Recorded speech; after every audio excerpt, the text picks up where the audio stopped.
All right, I'll take it. It's the first word. Start you guys off with UNC and Duke. I believe a tale of two halves is a lead you're familiar with.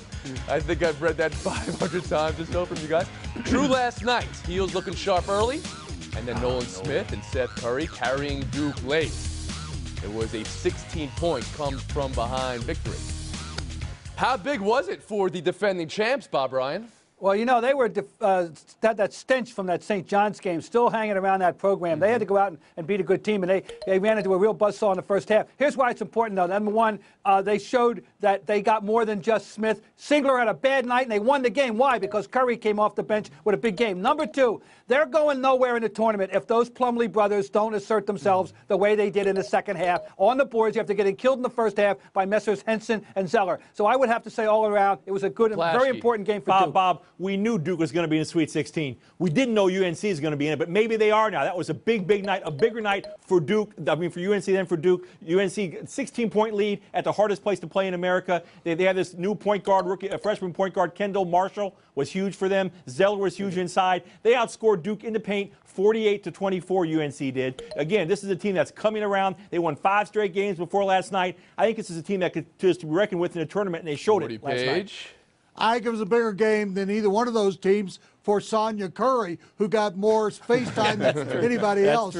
Seth Curry's mother, and Seth's a lot like his older brother. People didn't really believe in him, and he showed us in the second half last night when he came in and excited his mother, excited that crowd, and got North Carolina down. And you add that Nolan Smith's leadership, I thought it was a big victory for Duke to hold off North Carolina the way that it's been playing, and those two rivals. And finally, Coach K has evened his record against North Carolina at 35-35. Blackstone. Well, it was a big game for Duke. I mean, not only did they come back from 16 down, but they also reminded themselves how they got to be so good last year. And look at the play of Nolan Smith. This guy is the most underrated player in America right now. He has increased his scoring, increased his shooting percentage, and put that team on his back in the second half when they needed him the most. He doesn't get enough love around the country. And like you said, Seth Curry coming out and hitting the big threes, even putting up some heat checks. I find it hard to believe that a Duke player doesn't get enough love, though, around Nolan the country. Smith doesn't. Everybody talking about Kyle Singler. Go ahead, Bob. It was a win-win game for sure because Carolina's very young, and what happened to them in the second half, they got Cameron, okay? Now they've had that experience of playing in Duke. It's going to really serve them well down the road. Yeah, Kevin, but the whole point is Duke, the defending national champions, shouldn't have been down 16 points at home. But they were, and they came back. Yeah, but they should. Yeah, but they should have won by 16 again. North Carolina is a coming team. Don't sleep on At the them. horn, let me ask you this, Blackstone. Do you feel like it's Duke's year again? Oh, absolutely. I mean, the way that they played last night, I think that they can do it again. Would you agree with that? Well, yeah, I think they're in the mix, and the fact that they can hold opponents as they did last night to 2 from 14 from the three-point line, they've been doing that all year long, that perimeter We've defense. been horned. We need to move on. Hold on to your jeggings, Bill Plaschke. Button up those skinny jeans, Bob Ryan. Lakers Celtics tonight. Let's go.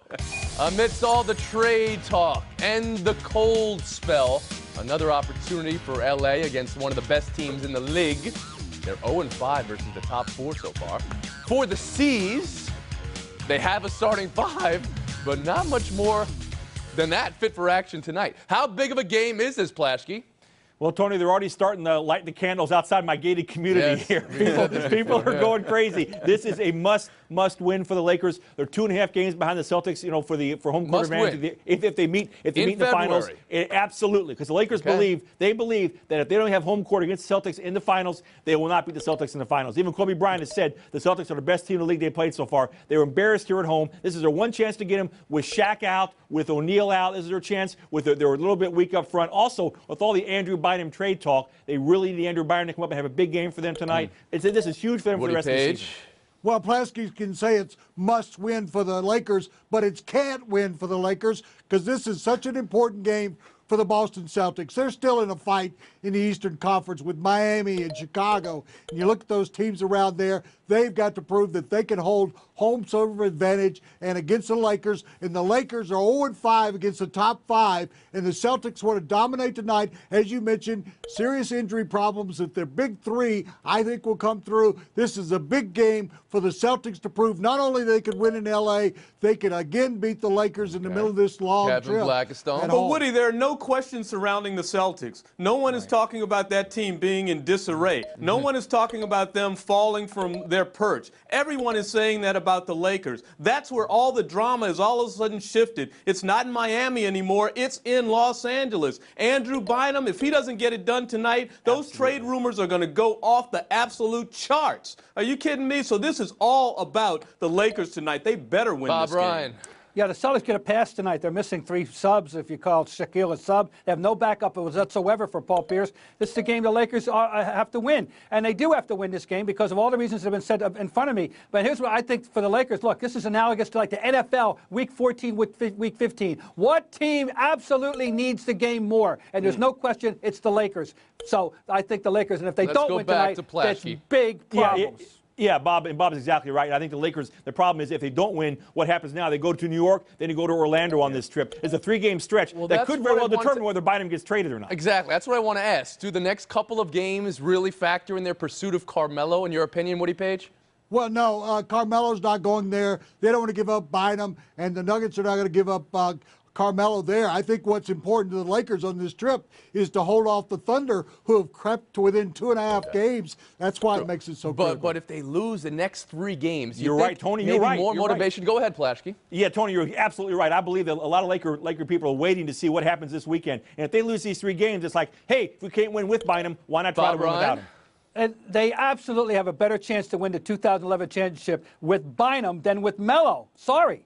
Bynum I think you're over wrong. You're Melo wrong, Bob. for this I disagree. season. Melo just went for half 100 the other I day. You stick disagree, him Bob. with How Kobe many and shots Gasol? are there? Give me a break. Come on. How many shots are there? How many guys can cover all those guys? Okay. Kalisha said the same thing just yesterday, that the Lakers would be better off with Bynum than Melo. I'm just surprised to hear Bob Ryan say it now.